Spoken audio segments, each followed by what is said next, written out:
earlier in the show, the Tavistock clinic has been shut down following a bombshell NHS report that branded the clinic unsafe for children.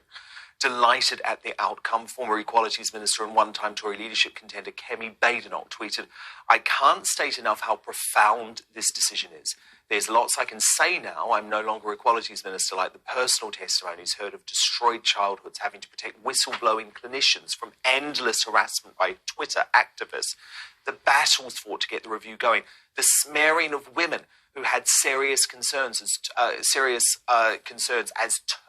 and bigots, and how this links to wider problems such as the credulity of some MPs who allow policy making to be subverted by groups such as Stonewall." While the frontrunner of the leadership race, Liz Truss also tackled the issue of gender ideology and its impact on our children head-on, as she and Rishi Sunak were grilled at the First Hustings in Leeds tonight. Look. First of all, I do not believe that under 18s should be able to make irreversible decisions about their own bodies that they might come to regret later. So I think it's very important to note that. And of course, schools should be sensitive. They can provide additional facilities, but it should not be at the expense of protecting young girls. From next spring, Tavistock will be replaced by regional centres at existing children's hospital that will seek to offer more holistic care and a broader range of doctors. But even with testimony like that from Keira Bell, which we saw earlier in the show, extreme trans lobbyists are railing against the clinic's closure. So, Sarah Vine, has the NHS done the right thing by closing the... Not a moment too soon. They should have closed it a long time ago.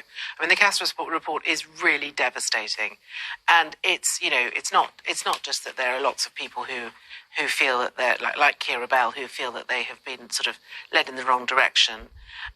It's just that what they're doing is it's all about ideology. It doesn't seem to be about the people involved. It's all about this is our ideology, we're going to pursue it, and these children are, sort of swept up in that. And the thing is, nobody is ever going to say that somebody who is trans should have to live in the wrong body.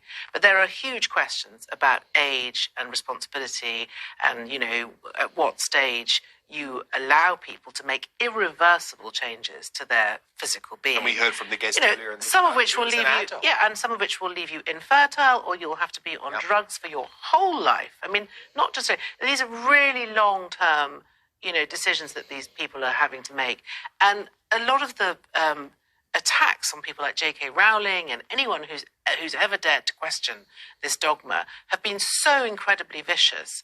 And it's nice now to see that the NHS, to see that the tide is slightly turning, and we're coming back to a position where we're trying to be very sympathetic, but we're also trying to be responsible about this. Yeah, well, your newspaper, the Daily Mail, has done a rare front-page comment on this tomorrow, where it says, in years to come, we will surely look back and wonder how this was ever allowed to happen at all. But if there is one lesson to be learned, let it be this: we must never let the rantings of a fringe minority silence free speech, reason, and medical evidence. I mean, one of the really key sticking points on all of this is conversion therapy. You know that there's been this whole big argument about whether parents should question their child's desire to change their sex, or whether doctors could do it, or whether professionals generally can do it. And the Tavistock and Stonewall and these very quite have always been against that. So if you're a parent and your child says you've got a girl and they want to be a boy, you can't say, "Are you sure? Shall we talk about this? Shall we explore this? Shall we make sure?" I think that's the thing that nobody really likes to talk about, and I think that's because this whole thing is ideologically driven. A lot of the time when children express that they feel as though that they're in the wrong body or they want to be another sex, there are mental health issues that should be explored and addressed before any permanent decisions are made. The Washington Post did a really interesting story on this, where one parent spoke of how their 13-year-old daughter, Patricia, expressed that they, wanted to be transgender.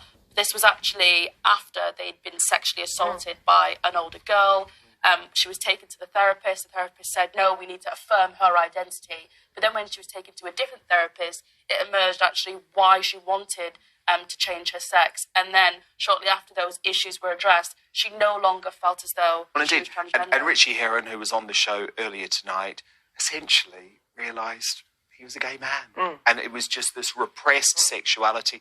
And the moment he went through the surgery, and by the way, you know, the medical issues he's going to have now for the rest of his life, they've removed his genitals, and he realised it was a mistake. Now, Amy, I know you strongly disagree and you think the Tavistock Clinic should have kept going. The Tavistock Clinic was littered with problems. The CAS report demonstrated that. However, don't tar the brush of a problematic clinic. Don't attach that immediately to the therapies they offered. The therapies they offered are vital, and the conversation about we're going to help trans kids more by opening these remote facilities is probably not going to happen. And until the government take it seriously and ban conversion therapy that tortures trans kids and acknowledges that children experiencing gender dysphoria need to be taken seriously, and in some cases deserve to have the health care which could involve puberty. But it's not conversion. It's not conversion therapy to say to someone who is aged 8, because these are the ages we're talking about. You know, who says I would like to. It's not conversion therapy to say let's just wait and see how you feel in 5 years. No, that's what they would consider to be conversion therapy. They would consider that to be an abuse of a trans child because you're not allowing them to affirm their identity.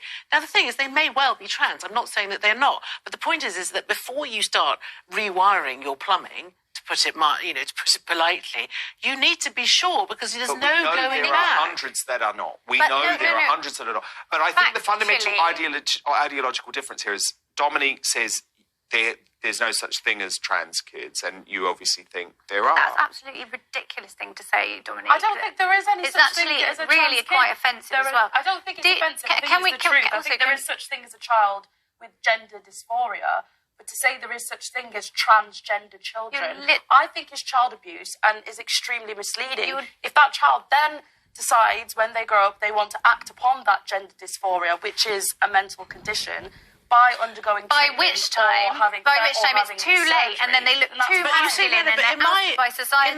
You say they're too masculine, they do this. You need to catch this early, but it is a very minority of people. Can I just say about detransitioners? Detransitioners make up 1% of those who start on this road to therapy. Therapy helps many more. A large proportion of detransitioners, one of the main reasons, one of the main problems that they identify is their underlying issues not actually being explored. So they're still unhappy. Well, that's what Richie Heron said, and it's so disturbing to read his testimony. He had 2 counselling sessions, right, about half an hour each. And what was most shocking is he was basically worried that if he didn't go through with the surgical procedure, they were going to take away his free counselling. So there's a real push, like there is in loads of parts of the NHS, go on antidepressants. Well, they're very vulnerable, these people. They're naturally vulnerable people. On the issue of children, as in, you know, underage people who have not gone through puberty. I've had 2 children, and I would say that most children are pretty gender fluid naturally. You know, one day they want to be a girl, the next day they want to be a boy, then they want to be a cat or an elephant or whatever. We're not talking about this. But what I'm saying is that I don't think it's until they get to puberty that they really start to sort of. And even at puberty, the human hormones. Can I say one last thing? Word, Amy? Yes. My final word is that these therapies are backed by the British Medical Journal and the British Psychological Society. These are not by therapies. What do you mean, like specifically? Hormone blockers. Right, hormone blockers that have life-changing effects, like bone thinning. Side effect. There are potential side effects, but these are things that are lifelong. One woman. Do you know what's lifelong? Being told to hate yourself and that you don't exist. Which is what you're saying. That's not what anyone's saying. That's not what anyone's saying.